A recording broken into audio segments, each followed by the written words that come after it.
Muy buenos días, amados. Un gusto de saludarles en este domingo, último domingo del año 2020, domingo 27 de diciembre del año 2020.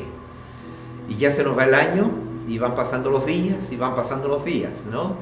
Espero que el Señor les haya guardado en este año y podamos mirar con optimismo. Gracias al Señor también por la vacuna que ya se está distribuyendo casi en todo el mundo. Pero no es que sea pesimista, yo creo que las cosas en general en el mundo van a tener un cambio importante. Entonces, vamos a orar después al final, justamente entregando el año, agradeciendo por el año que vivimos y también entregando el año 2021 para que el Señor nos dirija en la vida de cada uno de nosotros. Y mirar hacia el futuro. Eso significa a veces en nuestra vida hacer planes, a veces no tan definidos, ¿no? A veces la gente vive por vivir, simplemente va esperando lo que suceda y habla del destino, lo que traiga el destino, dice. Bueno, los cristianos, los que creen en Dios verdaderamente y le siguen, obviamente hablamos, Señor, ¿qué me tienes? Dirige mis pasos, muéstrame tu camino, ¿no? Y tratamos de buscar la voluntad de Dios en nuestra vida. Bueno, hoy día vamos a hablar de una palabra muy importante, está ahí en la pantalla, que dice sígueme, sígueme. Esta palabra estuvo en los labios de Jesús muchas veces, haciendo la invitación para que le sigamos. Vamos a pensar un poquito en esta palabra y seguramente en enero vamos a volver, porque tengo muchas preguntas que ustedes me han hecho. Preguntas a veces relativamente sencillas, otras más complicadas, pero responder, ¿no?, a algunas preguntas que ustedes hacen a partir del próximo domingo. Vamos a cerrar este año con este mensaje tal vez de compromiso en la vida de cada uno de nosotros respecto a nuestra relación con Dios. Bueno, ¿qué significa, no? Acabamos de celebrar la Navidad. El niñito quedó niñito y listo, nos olvidamos hasta el próximo 24 o el próximo mes de diciembre. ¿Qué pasó con Jesús? ¿Dónde lo dejamos? Bueno, antes de orar y entregar este tiempo al Señor, permítame leer un pasaje de la Biblia, una parte del Salmo 40. Escuchen, mire, qué lindo este Salmo 40. Dice, puse en el Señor toda mi esperanza. Él se inclinó hacia mí y escuchó mi clamor. Me sacó de la fosa de la muerte, del lodo y del pantano. Puso mis pies sobre una roca y me plantó en terreno firme. Puso en mi labio un cántico nuevo, un himno de alabanza a nuestro Dios. Al ver esto, muchos tuvieron miedo y pusieron su confianza en el Señor. Dichoso, alegre, bienaventurado el que pone su confianza en el Señor y no recurre a los idólatras ni a los que adoran dioses falsos. Oremos para entregar este tiempo al Señor. Amado Dios, en esta mañana, en este último domingo del año 2020, queremos en primer lugar darte gracias, alabar tu nombre por tu cuidado, por tu dirección, Señor, por lo que tú nos has dado, el cuidado personal, el cuidado de nuestra familia, por el trabajo que tú nos diste, Señor. Permite que siempre en nuestros labios haya un cántico de alabanza y de gratitud, aún a veces en medio del dolor. Entregamos este tiempo, Señor, para que tú nos guíes, nos enseñes a través de tu palabra. Y ayúdanos, Señor, a confiar en ti, como dice el Salmo. Puse en ti toda mi confianza, toda mi esperanza en ti. No en otra cosa, no en ídolos, ni en idólatras, ni a veces ni en amigos, ni otras personas, Señor, que nos quieren mostrar el futuro. Tú, Señor, en ti está guardado nuestro pasado, nuestro presente y también nuestro futuro. Dirígenos, Señor, en esta mañana y llena nuestro corazón con tu presencia. Te lo pido y te lo ruego, en el nombre de Jesús. Amén. Amén. Vamos a escuchar otro testimonio estamos promoviendo una ofrenda misionera, ¿no?, que nosotros enviamos a distintos países del mundo. Hay cerca de 4.000 misioneros, creo, o más, a través del mundo. Entonces nosotros debemos apoyarlo.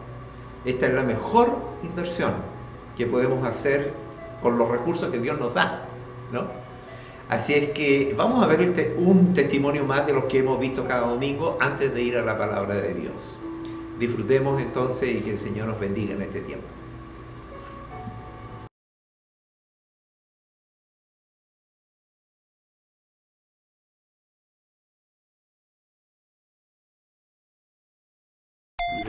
Solo tienen que conversar directamente con Dave e ignorar la cámara. Muy bien, aquí vamos. ¿Qué significa ser italiano? Significa estar lleno de vida, amar la vida, amar a la gente, disfrutar la comida. Significa hablar con las manos y darse tiempo para conocer a alguien. Significa ser parte de una familia. Se trata más que nada de la importancia de relacionarse, de la importancia de interesarse por la persona con quien has estado las últimas 2 o 3 horas y no querer que acabe. ¿Sus hijos son estadounidenses o italianos? No son totalmente estadounidenses ni totalmente italianos, son una mezcla de ambos. El inglés es definitivamente su lengua materna, pero el italiano es su principal cultura. Cavallo fatto di legno. Benissimo. Van a escuelas italianas, sus amigos son italianos, asisten a la iglesia en italiano, juegan en italiano, van a clases de natación en italiano, nuestros vecinos, todos italianos. Así que saben ser italianos en nuestro mundo italiano. Creo que es muy importante que, como misioneros, como obreros internacionales, nos volvamos parte de la cultura. En realidad nunca seremos italianos, eso lo entendemos, pero es importante que participemos en la cultura y seamos parte de ella.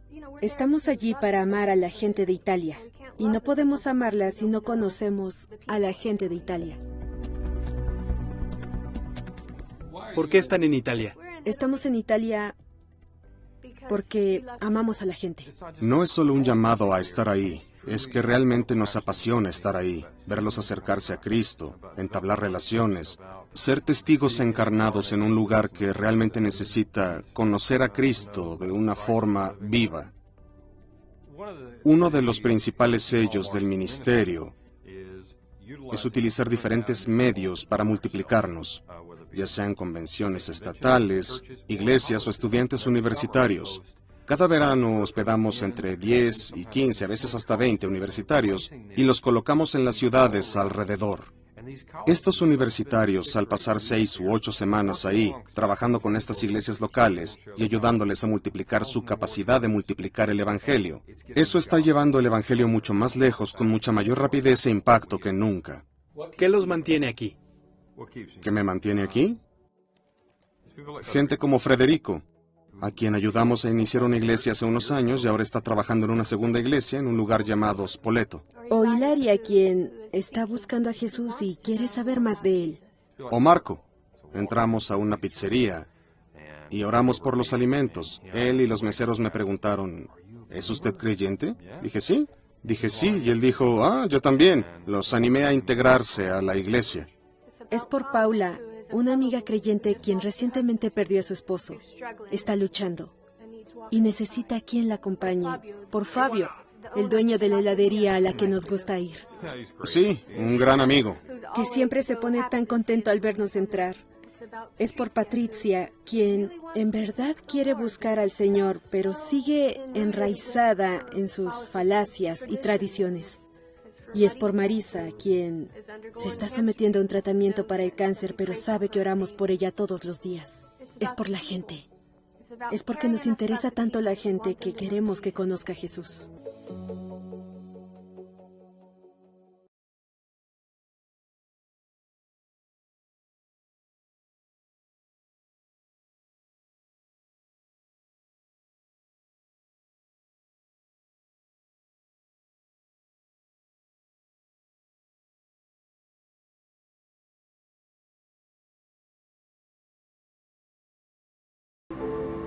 Bien, amados, vamos a ir entonces a la palabra de Dios.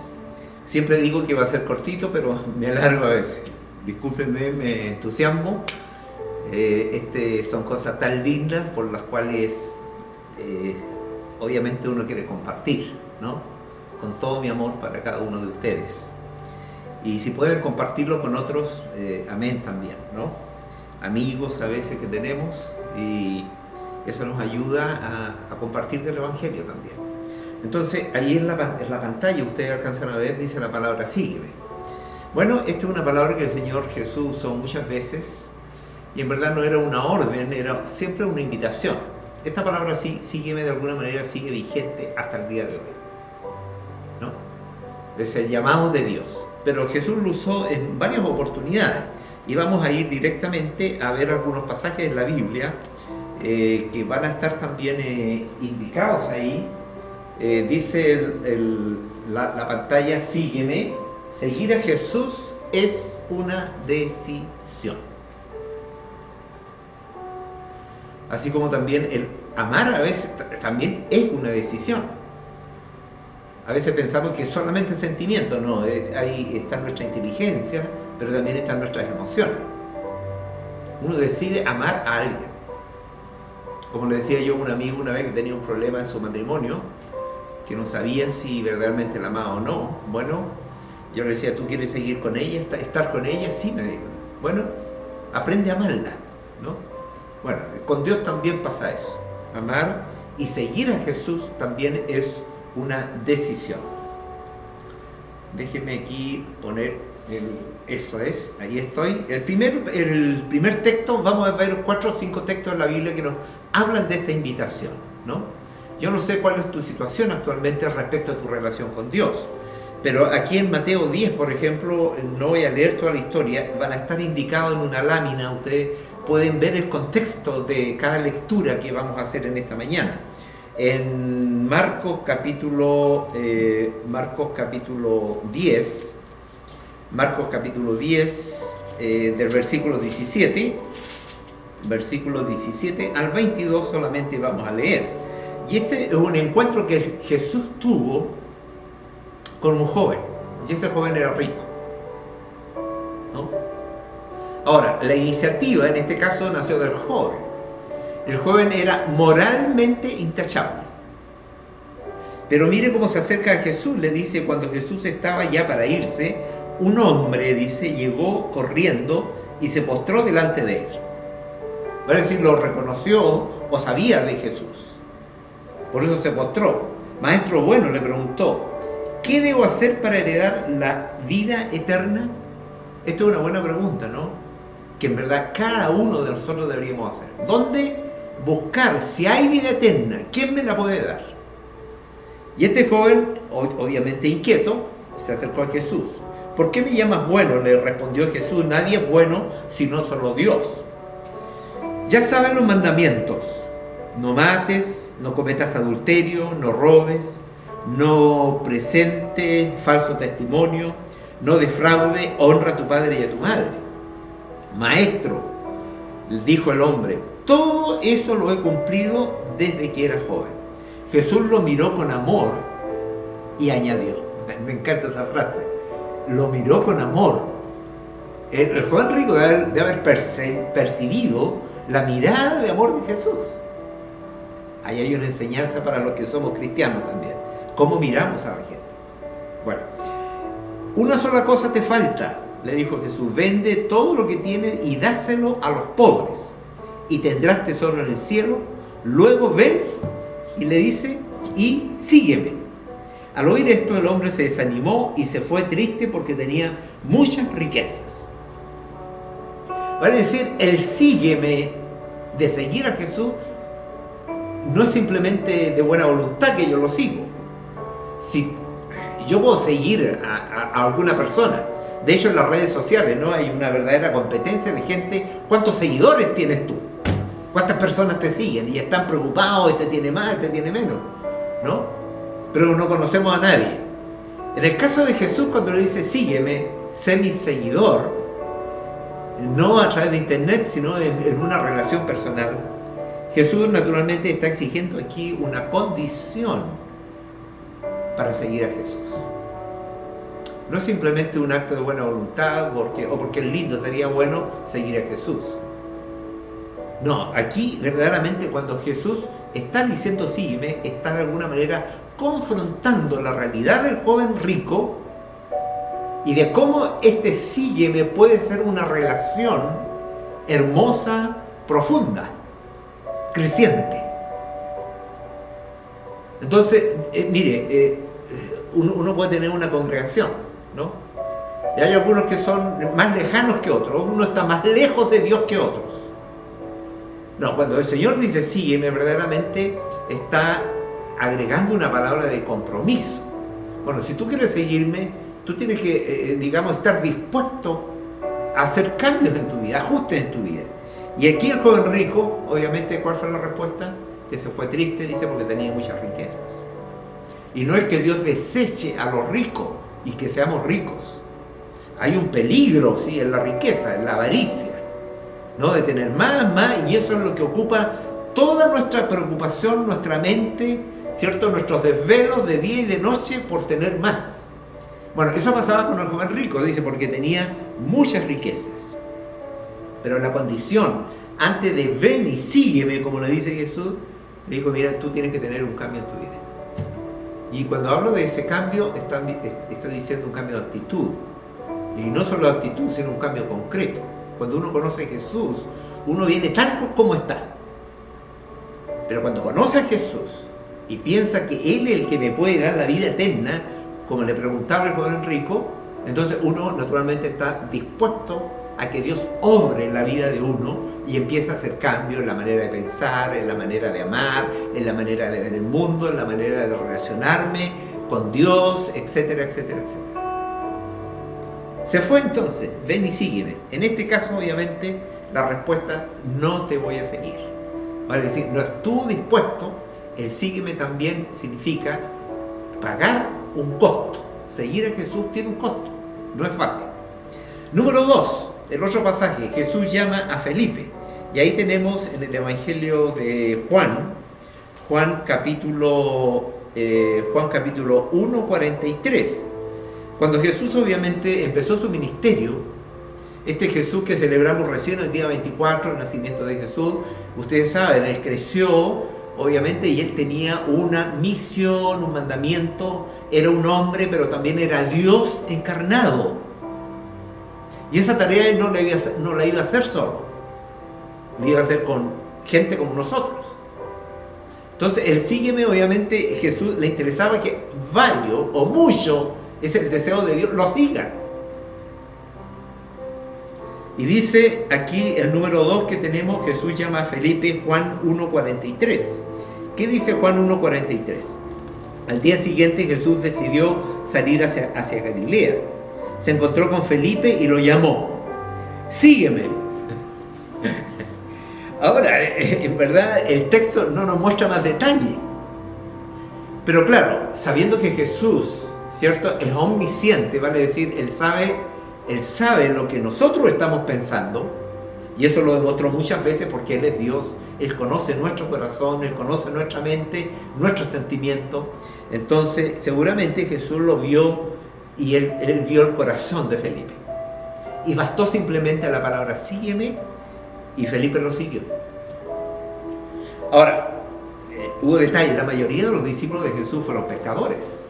Fueron hombres comunes y corrientes, como nosotros. No dijo, a ver, tráiganme los currículos. No, lo que le interesaba a Jesús, ¿sabe lo que era? Un corazón dispuesto a que el maestro trabajara con ese corazón y lo hiciera hombres, hijos de Dios, hombres de Dios. ¿Para qué? Para servir dentro del reino, para que seamos luz aquí en la tierra, para que seamos sal aquí en la tierra. Ese es uno de los tantos propósitos que uno cumple también como hijo de Dios, además de tener sus actividades propias, pero en cada una de esas actividades está Dios también involucrado. En este sentido, Dios es totalitario. Él quiere abarcar todos los rincones de nuestro corazón, todas nuestras decisiones. Entonces aquí tenemos número 2, Felipe, que sigue entonces a Jesús. Veamos otro. Lucas 9, del 57, Lucas 9, del 57 al 62. El subtítulo que aparece en la Biblia, ese subtítulo no está en el original, por supuesto, pero a objeto de ordenar los temas dentro de la Biblia, lo tiene, dice lo que cuesta seguir a Jesús. Yo no te estoy ofreciendo aquí, y eso es un evangelio, el evangelio no es barato. Se dice que Jesús tiene un costo. ¿Sabes por qué? Porque tú tienes que vivir de acuerdo como Dios quiere. Eso es lo que Dios desea. Ser obediente a lo que Dios ha establecido. Y cuando uno es obediente a lo que Dios me está pidiendo, vamos a chocar con el mundo, en principios, en la forma de ver el mundo. No digo que nos pongamos a pelear con esa gente, pero tenemos que tener el valor de defender amorosamente lo que creemos. Y miren lo que dice aquí: iba por el camino cuando alguien le dijo.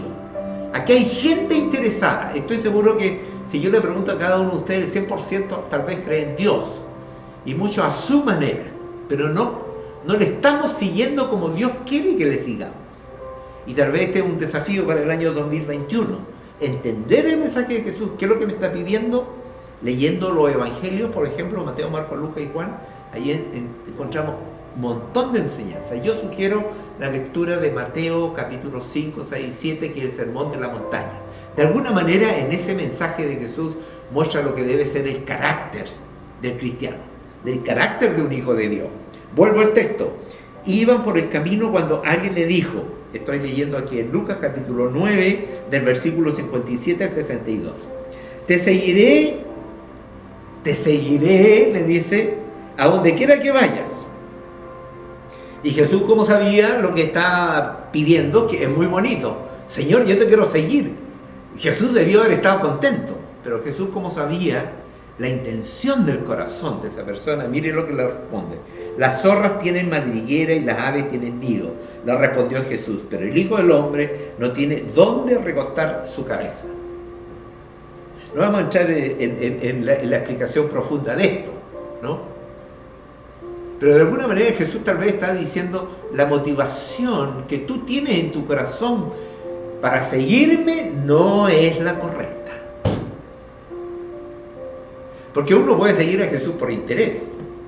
Espero que no sea por miedo. Porque alguien una vez me dijo: bueno, si voy a ir al infierno, entonces voy a seguir a Jesús. Está bien que nos libramos del castigo eterno si no creemos en Jesús, porque eso es lo que dice la Biblia. Pero no debe ser el motivo que yo siga a Jesús principalmente. Yo debo seguir a Jesús porque Él me ama, responder al amor de Dios. Y le sirvo porque yo amo a Dios.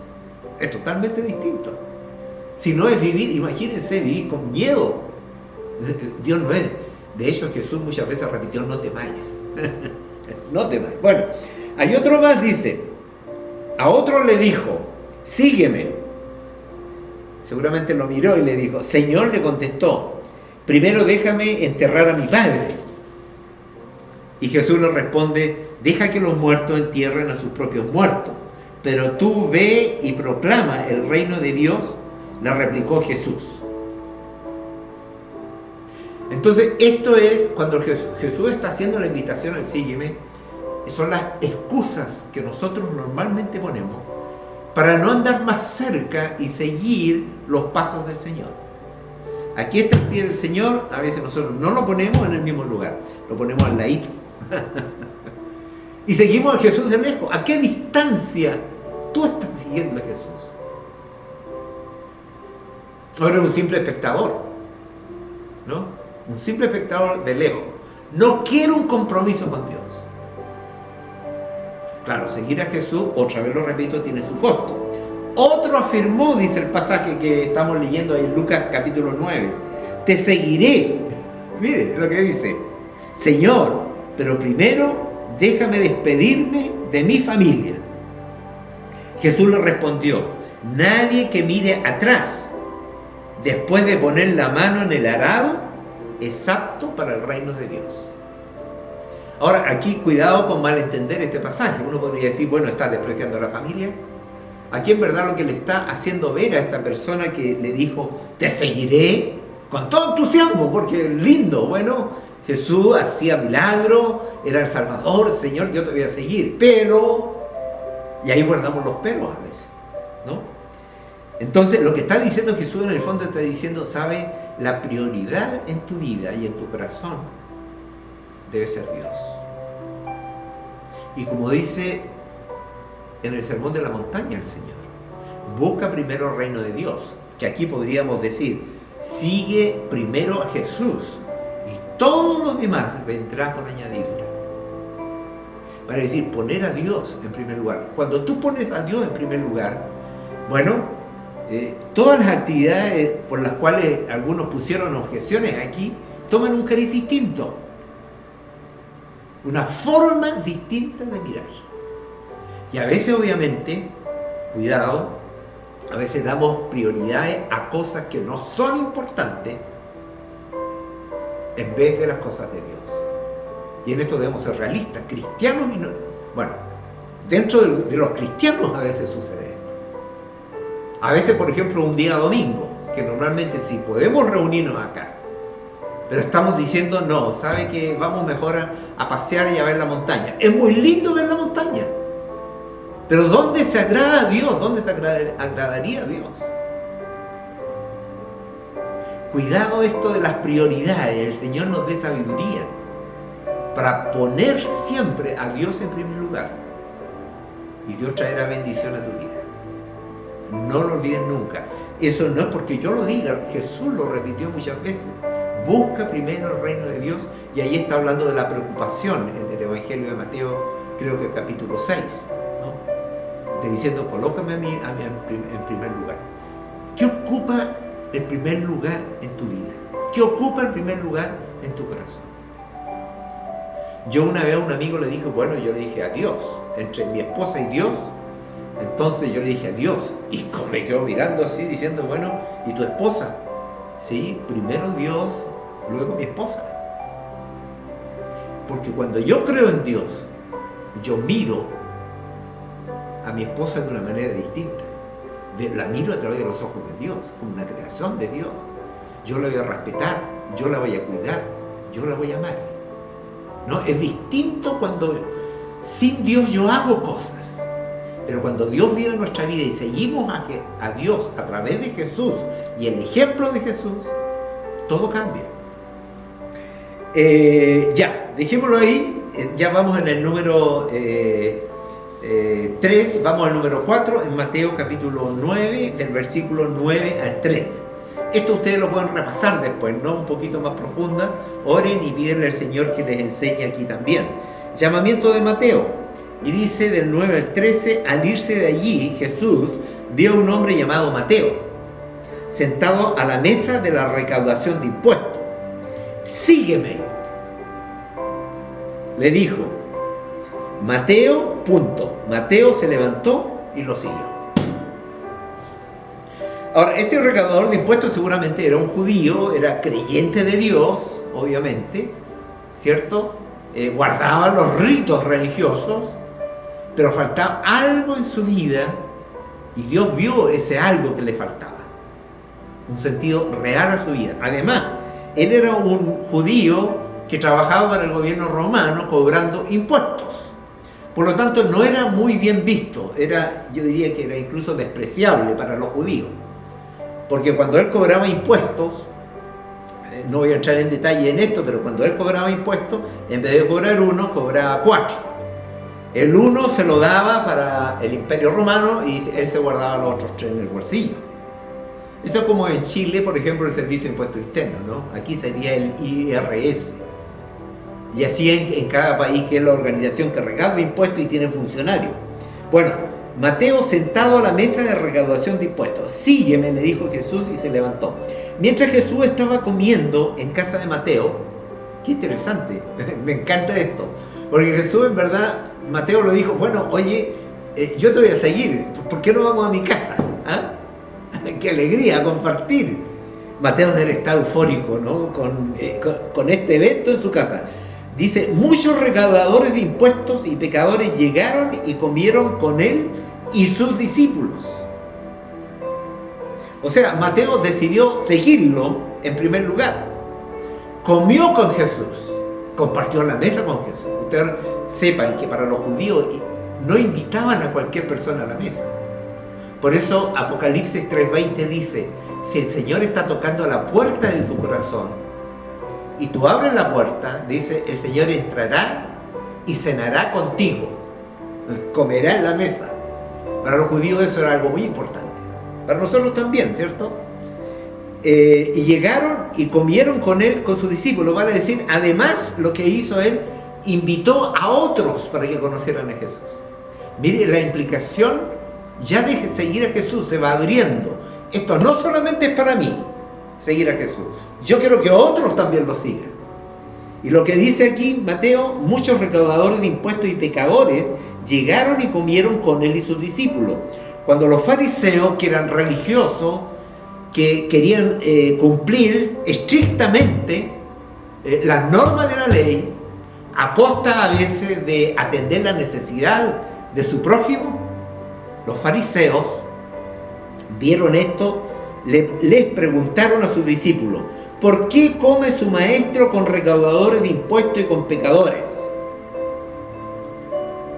El joven rico, déjeme ver hasta dónde voy a leer, llamamiento de Mateo, del 9 al 13. Y luego dice: ¿por qué come su maestro con recaudadores de impuestos y con pecadores? Al oír esto, Jesús le contestó: no son los sanos los que necesitan médico, sino los enfermos. Pero vayan y aprendan qué significa esto. Lo que pido de ustedes es misericordia y no sacrificios, porque no he venido a llamar a justos, sino a pecadores. Los fariseos se creían que cumpliendo ciertas leyes y ciertas exigencias de la ley de Moisés y otras muchas más que agregaron, ellos tenían el favor de Dios. Pero se olvidan de lo más importante, él le dice de hacer misericordia, ¿no? Ahora qué lindo, esta es una historia maravillosa. Obviamente que Mateo tuvo un cambio en su vida. El sígueme, obviamente, él lo asumió, dijo: yo te voy a seguir y voy a hacer un cambio en mi vida, ¿no? Muy bien, ahí vamos en el número 3, vamos a ver ahora los dos últimos. Muchos discípulos abandonan a Jesús. Juan capítulo 6, versículo 60 al 61. Juan entonces, capítulo 6, Juan capítulo 6, del versículo 60 al 71. Creo que ahí vamos a leer parte, ¿no? El subtítulo que dice este pasaje dice: muchos discípulos abandonan a Jesús. Bueno, este pasaje a veces se malinterpreta, obviamente, porque quien viene a Jesús de todo corazón y se convierte, nunca deja de ser hijo de Dios. Puede ser un niño inmaduro, espiritualmente hablando. Otros crecen, ¿no? Tengo unos hermanos, por ejemplo, que recién se fueron a Florida y me están llamando: pastor, ¿qué más podemos leer? ¿Cómo podemos instruirnos? Incluso están pensando en estudiar en un instituto, para saber más de esto, ¿no? No solo para ellos, sino para servir mejor en el reino. Entonces, el pasaje dice: muchos discípulos abandonan a Jesús. Vamos a leerlo primero y de ahí explico algunas cosas. Leamos ahí el verso 66 al 68. Con el título que acabo de leer, ustedes se forman una idea. Desde entonces, 66, estoy leyendo Juan 6, 66. Desde entonces muchos de sus discípulos le volvieron la espalda y ya no andaban o no seguían, ¿cierto? Aquí está la palabra, con él. Así que Jesús les preguntó a los 12: ¿también ustedes quieren marcharse? ¿También ustedes quieren dejar de seguirme? Y vamos a leer: Señor, hasta el 71. Contestó Simón Pedro: ¿a quién iremos? Tú tienes palabras de vida eterna y nosotros hemos creído y sabemos que tú eres el Santo de Dios, el Salvador, el Mesías, el niño Jesús que acabamos de celebrar. Él es el que nos trae salvación eterna. 70. ¿No los he escogido yo a ustedes 12? Respondió Jesús: no obstante, uno de ustedes es un diablo. Se refería a Judas, ¿no? Que lo iba a traicionar. Pero mire, es interesante. A esto yo lo llamo lo que son los discípulos marginales. Discípulos marginales que siempre andan por la orilla, pero nunca están comprometidos. Y de eso a veces en nuestras propias iglesias hay también. No, hasta ahí nomás. ¿Por qué? Porque tenemos a veces áreas de nuestra vida que no se las queremos entregar a Dios. Que Él verdaderamente sea nuestro Señor. Y cuando hablamos de Señor en la Biblia tiene una connotación de Señor a esclavo. En este esclavo un esclavo voluntario, ¿no? Que uno decide seguir a Jesús. Entonces estos discípulos, obviamente, y esto sucede, si ustedes ven el texto en el capítulo 6 de Juan, sucede cuando Jesús un poco antes había hecho el milagro de los panes y los peces. Entonces lo que hace Jesús verdaderamente es confrontar, y nos confronta también en el día de hoy: ¿por qué me estás siguiendo? Y esto sirve también para los que somos cristianos. ¿Cuál es la motivación de seguirme? Entonces a Dios y a Jesús le interesa profundamente nuestra sinceridad.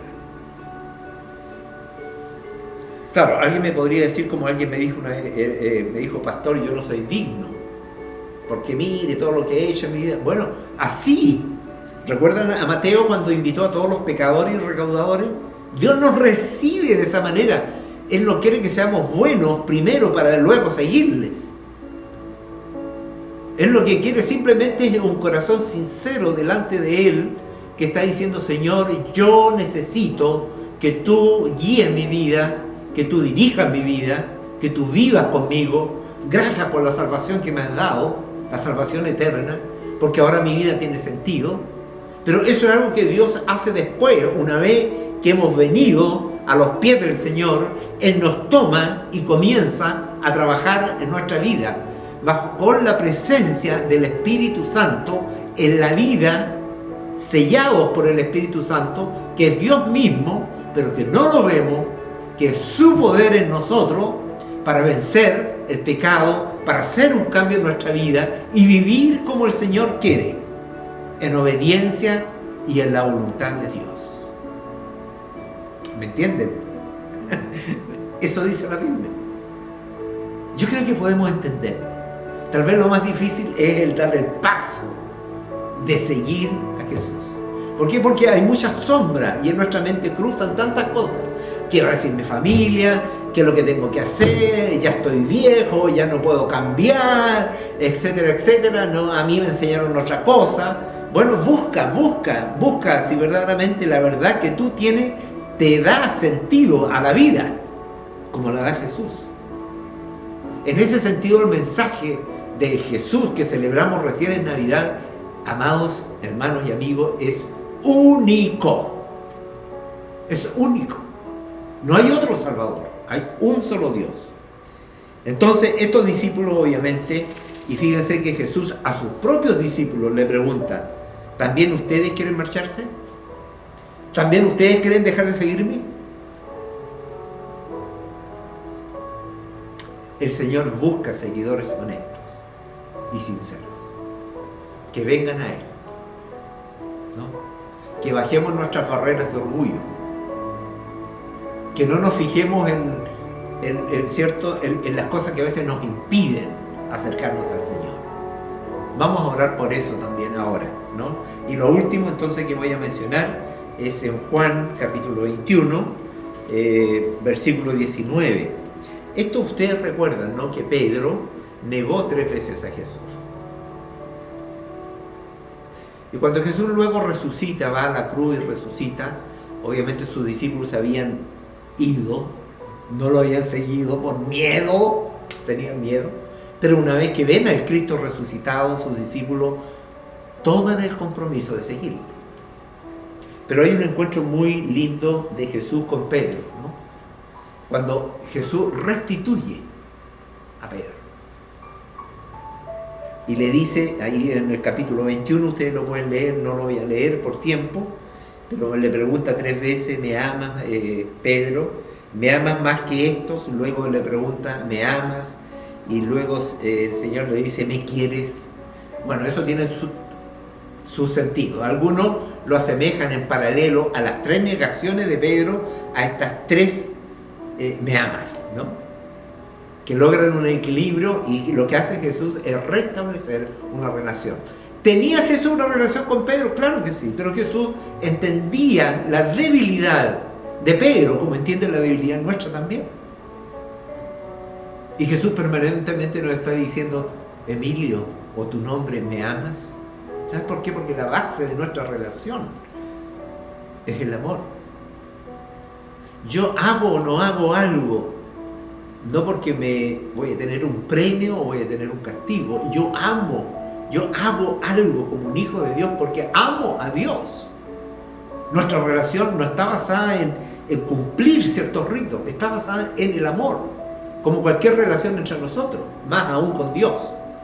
De ahí viene el primer mandamiento: ama a tu Dios con todo tu corazón, con toda tu mente y con toda tu alma. ¿Cierto? Cuando le preguntaron, Señor, ¿cuál es el mandamiento más importante? El amor. Bueno, aquí a Pedro, al final, en el versículo 19 del capítulo 21 de Juan, esto dijo Jesús para dar a entender, la clase de muerte con que Pedro glorificaría a Dios. Después de eso añadió, según se dice, Pedro lo crucificaron también con la cruz hacia abajo, ¿no? Sígueme. Eso lo dijo Jesús. Sígueme. Y este es un mensaje no solamente para aquellos que actualmente no están siguiendo a Jesús. Para ellos el mensaje, la voz de Dios sigue retumbando a través de la historia. Sígueme. Ven a mí. Yo soy tu Salvador. Confía en mí. Para aquellos que nunca han hecho una decisión de seguir a Jesús. Pero también, en este último cuadro que hemos visto de la restitución de Pedro por parte de Jesús, es aquellos que algunas veces somos hijos de Dios, pero que nos hemos alejado. Le seguimos, pero un poquito más lejos, ¿cierto? Hemos aligerado nuestro caminar, nuestro andar. Jesús va un poco más rápido y nosotros nos hemos ido quedando atrás. Pero Dios siempre, a sus hijos, permanentemente Dios nos está ayudando a levantarnos y a restituir nuestra relación con Dios. Por lo tanto, el desafío para el año 2021, más temprano que tarde, ojalá en nuestras vidas, para aquellos que aún no conocen al Señor, el Señor tiene disponible su propia vida, el propio sacrificio que hizo por ti y por mí, y está su voz diciéndote: sígueme, ven a mí, yo te voy a perdonar. Tú vas a ser ahora, tú puedes ser mi hijo, tú puedes tener una relación conmigo, y Dios va a hacer el milagro en tu vida, viniendo el Espíritu Santo a tu vida y dándote la convicción y la certeza de que tú eres un hijo de Dios. Es lo que yo disfruto ahora. Y como hijos de Dios a veces nos hemos alejado también de Dios, como Pedro negó a Cristo. ¿Cuántas veces nosotros como hijos de Dios lo hemos negado? No con palabras, a veces con nuestra propia actitud, con nuestro comportamiento. Lo hemos negado a Jesús. Y Jesús le dice: Emilio, aquí está mi amor. Sígueme. Ven conmigo. Así que este mensaje, amado, como desafío para el año 2021. Ojalá el 1 de enero o hoy día mismo podamos nuevamente reconciliarnos con Dios. Y aquellos que somos hijos de Dios, a comprometernos de seguir fielmente al Señor y colocarlo en primer lugar en nuestra vida. Eso es lo que nos dice Jesús. La evidencia, por último, de nuestra conversión como hijos de Dios es que cuando Cristo nos llamó, nosotros le dijimos: te sigo. Oremos. Y vamos a orar también, amados hermanos y amigos, por cada uno de ustedes en sus vidas y por el año que vamos a enfrentar ahora. Amado Dios, te damos gracias en esta mañana por la oportunidad que nos das de mirar a través de tu palabra, Señor, esta palabra viva, lo que tú quieres para cada uno de nosotros. Señor, tú conoces la condición de cada corazón de los que están escuchando. Cuán lejos o cuán cerca te estamos siguiendo. Señor, tú nos quieres al lado tuyo. Yo te pido, Señor, que tú traigas convicción de pecado, que nos arrepintamos, Señor, de seguir nuestro propio camino y que podamos volver nuestra vida y seguirte a ti, de acuerdo a lo que tú nos has dejado, Padre amado. Padre amado, trae convicción a cada corazón en esta mañana. Y si hay alguno que pueda decir en esta mañana, Señor, aquí está mi vida. Yo quiero que yo quiero seguirte ahora a ti, solamente a ti, ponerte en primer lugar en mi vida. Y quiero crecer en el año 2021. Quiero disfrutar de tu compañía, Señor, de tu fidelidad, porque tú eres fiel. Y a mis hermanos, los que son hijos tuyos, Señor, ayúdanos a volver a este primer amor contigo, a la fidelidad contigo, a servirte, a ser fiel y a trabajar por tu reino. Señor, también presento las necesidades de mis hermanos, aquellos que están postrados, aquellos que están sufriendo enfermedades a lo mejor terribles en sus vidas, aquellos que han perdido un ser querido en estos días, Padre amado, también trae el consuelo, bendito Dios, que el sígueme siga resonando a través de todo el mundo, que podamos reconciliarnos contigo. Es el mejor regalo, Padre amado, que podemos ofrecerte a ti en nuestra propia vida. Ven a vivir en nuestra vida, Señor. Te lo pido y te lo ruego todo en el nombre de Jesús. Amén. Amén. Amados, un gusto de haber estado con ustedes. Un abrazo de Año Nuevo y nos vemos el próximo año, si Dios quiere.